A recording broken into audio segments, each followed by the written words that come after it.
जय हिंद दोस्तों, स्वागत है आपका आपके अपने YouTube चैनल में। दोस्तों, इस वीडियो में हम बात करने वाले हैं पीएमएसएसबी मॉडल पेपर के बारे में। जैसा कि जितने भी बच्चों ने 2023 में पीएमएसएसबी इंट्रेंस एग्जाम का फॉर्म भरा है, उन बच्चों के लिए यह वीडियो बहुत ही इंपॉर्टेंट है। और जितने भी क्वेश्चंस आपको स्क्रीन पे दिख रहे हैं, ये सारे के सारे क्वेश्चंस 2022 पीएमएसएसबी से उठाए गए क्वेश्चंस हैं। और ये क्वेश्चंस बहुत मोस्ट इंपॉर्टेंट क्वेश्चंस हैं।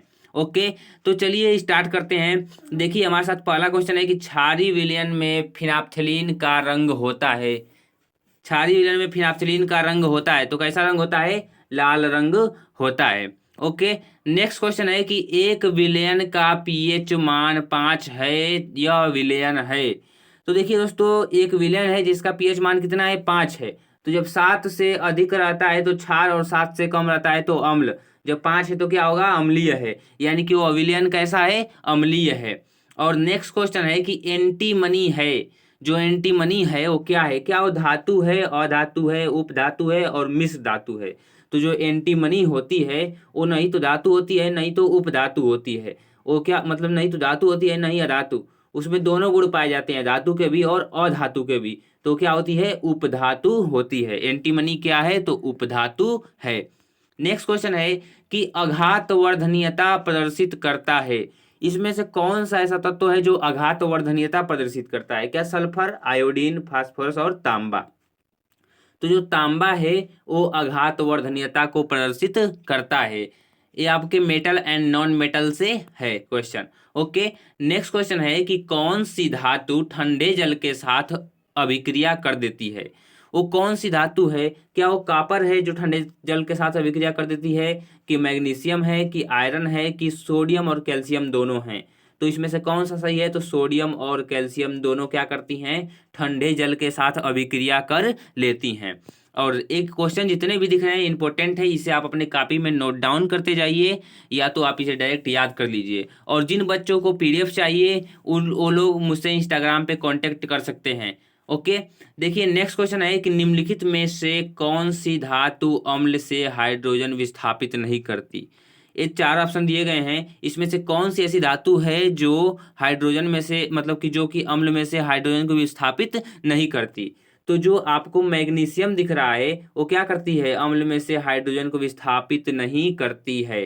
कौन सी? तो जो मैग्नीशियम है वो। ओके, नेक्स्ट क्वेश्चन है कि जस्ता धातु हाइड्रोक्लोरिक अम्ल से क्रिया करके कौन सी गैस निष्कासित करता है? यानी जो जस्ता धातु है वो हाइड्रोक्लोरिक अम्ल से क्रिया करके कौन सी गैस निष्कासित करता है? क्या ओजोन की, ऑक्सीजन की, हाइड्रोजन की, नाइट्रोजन? तो जो हाइड्रोजन है इसी गैस को क्या करता है? उत्पन्न करता है। ओके, कौन सी गैस निष्कासित करता है? तो हाइड्रोजन गैस को निष्कासित करता है। नेक्स्ट क्वेश्चन है कि पीतल है। पीतल क्या है? पीतल क्या है? क्या वह मिश्र धातु है, कि अधातु है, कि उपधातु है और धातु है? तो देखिए, कई धातुओं से मिलकर बना होता है जो पीतल होता है, इसीलिए क्या है? मिश्र धातु है, यानी कई धातुओं का मिश्रण है। ओके, नेक्स्ट है कि लिथियम विकर्ण संबंध दर्शाता है।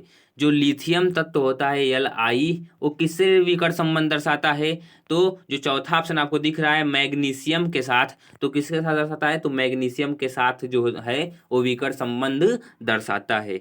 नेक्स्ट क्वेश्चन है कि आहार नाल का पेशीय, आहार नाल की पेशीय संकुचन को कहते हैं।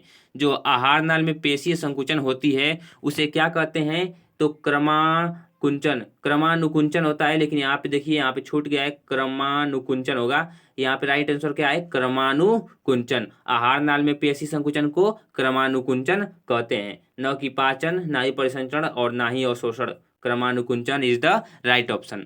नेक्स्ट क्वेश्चन है कि मनुष्य में ग्रास नली की लंबाई होती है। जो एक व्यक्ति होता है उसमें ग्रास नली की लंबाई कितनी होती है? 5.8 सेमी, 25 से 30 सेमी की, 1.5 मीटर की, 15 फीट।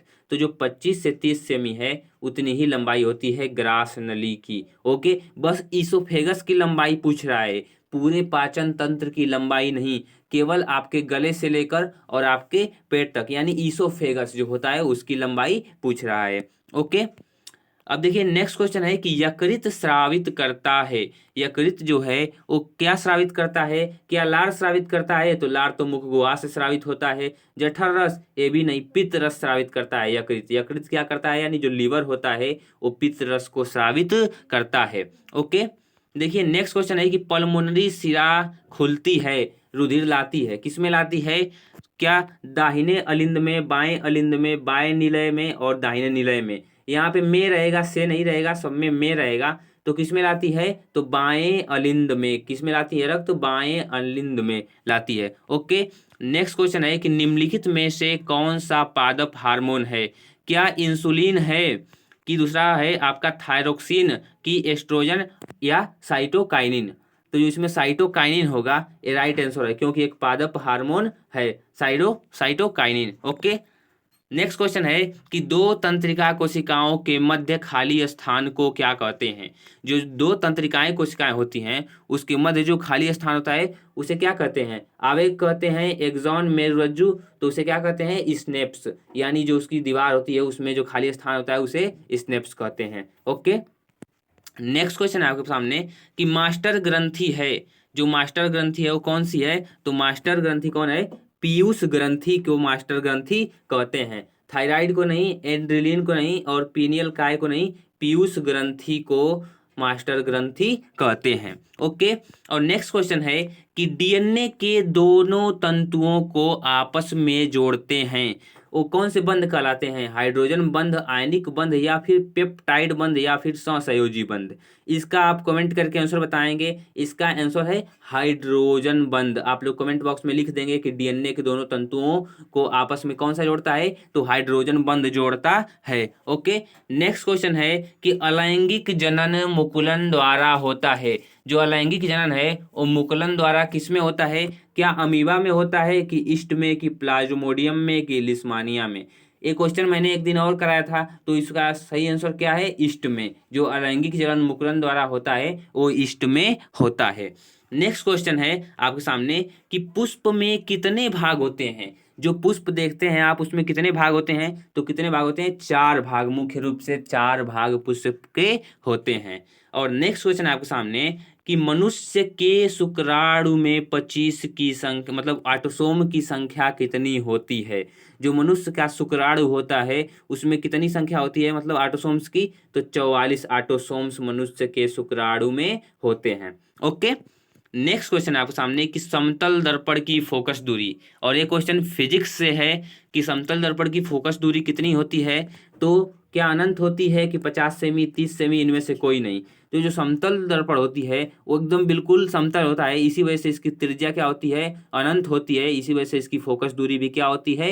अनंत होती है। तो कोई पूछेगा कि समतल दर्पण की फोकस दूरी कैसी होती है, तो अनंत होती है। और देखिए नेक्स्ट है कि अभिनेत्र लेंस की फोकस दूरी में परिवर्तन किया जाता है। कैसे? पुतली द्वारा, दृष्टिपटल द्वारा, सिलेरी मांसपेशियों द्वारा, या फिर परितारिका द्वारा? तो सिलेरी मांसपेशियों के द्वारा ही अभिनेत्र लेंस की फोकस दूरी को परिवर्तित किया जाता है, क्योंकि जो लेंस होता है उसको सिलेरी मांसपेशियां दोनों तरफ से पकड़ के खींचती हैं तो लेंस पतला होता है, और जब छोड़ती हैं तो लेंस मोटा होता है। इसी वजह से सिलेरी मांसपेशियों के द्वारा अभिनेत्र लेंस की फोकस दूरी को बदला जा सकता है। नेक्स्ट क्वेश्चन है कि विद्युत धारा का एसआई मात्रक है। जो विद्युत धारा का एसआई मात्रक क्या है? कूलाम है, एम्पियर है, या फिर जूल है? तो एसआई मात्रक एम्पियर, यानी कि विद्युत धारा का एसआई मात्रक क्या है? एम्पियर है। नेक्स्ट क्वेश्चन आपके सामने है कि प्रतिरोध का मात्रक होता है, जो प्रतिरोध होता है उसका मात्रक क्या होता है? तो इसका तो बहुत लोगों को पता होगा कि ओम होता है, केवल ओम प्रतिरोध का मात्रक होता है। अगर जो रजिस्टिविटी होती तब उसका मात्रक ओम मीटर होता, यानी प्रतिरोधकता का मात्रक ओम मीटर होता। ओके, नेक्स्ट क्वेश्चन है कि वेवर किस राशि का मात्रक है? जो वेवर है वो किस राशि का मात्रक है? तो क्या चुंबकीय क्षेत्र की तीव्रता का, कि चुंबकीय फ्लक्स का, कि चुंबकीय फ्लक्स के घनत्व का, कि विद्युत क्षेत्र की तीव्रता का? तो जो चुंबकीय क्षेत्र, जो चुंबकीय फ्लक्स होता है उसका मात्रक क्या है, वेबर। अगर जो वेबर प्रति मीटर बोलता, वेबर प्रति मीटर स्क्वायर या वेबर प्रति मीटर, तो चुंबकीय क्षेत्र की तीव्रता का वो मात्रक होता, लेकिन बस केवल वेबर बोला है तो चुंबकीय फ्लक्स का होगा। और नेक्स्ट क्वेश्चन आपके सामने, यानी कि आपके 25 के 25 क्वेश्चन यहाँ पे समाप्त होते हैं। और आपको क्वेश्चंस कैसे लगे, क्वेश्चंस का पैटर्न कैसा लगा, आप कमेंट करके बताएंगे। और ये 2022 में जो पीएमएसएसबी का एग्जाम हुआ था उसके पेपर से उठाए गए थे। जैसा कि आपने थंबनेल में देखा होगा कि उस पेपर की एक कटिंग कॉपी लगी हुई थी। हालांकि उसके पीडीएफ इतना छोटा है, वर्ड छोटे हैं कि उसको मैं इस पर नहीं करा सकता, आपको क्लियर दिखेगा नहीं, इसीलिए। तो दोस्तों आपको वीडियो कैसी लगी अपने दोस्तों के साथ शेयर कर दीजिए। जितने भी लोग पीएमएसएसबी की तैयारी कर रहे हैं इस वीडियो को अपने दोस्तों के साथ शेयर कर दीजिए। और मिलते हैं नेक्स्ट वीडियो में, चलिए बाय बाय।